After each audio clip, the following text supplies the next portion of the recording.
आणि ज्या वेळेला शरीर स्थिर राहतं त्यावेळेला मग तुमच्या दुसऱ्या शरीराची अनुभूती होते, दॅट इज प्राणमय शरीर जे पंचप्राणांनी बनतंय. त्याचं खाद्य श्वास आहे. बरं, म्हणजे फक्त लोकांना वाटतं की चांगलं चुंगलं खाल्लं म्हणजे मी दष्टपुष्ट होईल, असं नाही आहे.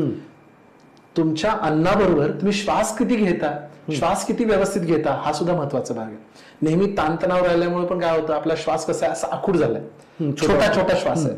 आणि त्यात सगळीकडे प्रदूषण आहे, एसी मध्ये आपण राहतो, त्यामुळे अगोदरच काय प्रचूर मात्रेमध्ये आपल्याला ऑक्सिजन मिळत नाही, आणि त्यात तणावात राहिल्यामुळे आपला श्वास सुद्धा काय झालाय, आखूड झालाय, दीर्घ नाही आहे. बघा, तुम्ही रिलॅक्स असता, प्रसन्न असता, खुश असता, त्यावेळी श्वास कसा असतो, दीर्घ असतो.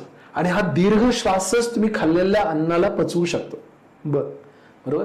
मग ज्या वेळेला तुम्ही श्वास व्यवस्थित घेणार त्यावेळेला काय होणार, तुमचं दुसरं शरीर धष्टपुष्ट होणार आणि इन टर्न पहिल्या शरीराला त्याच्यातून ऊर्जा प्राप्त होणार.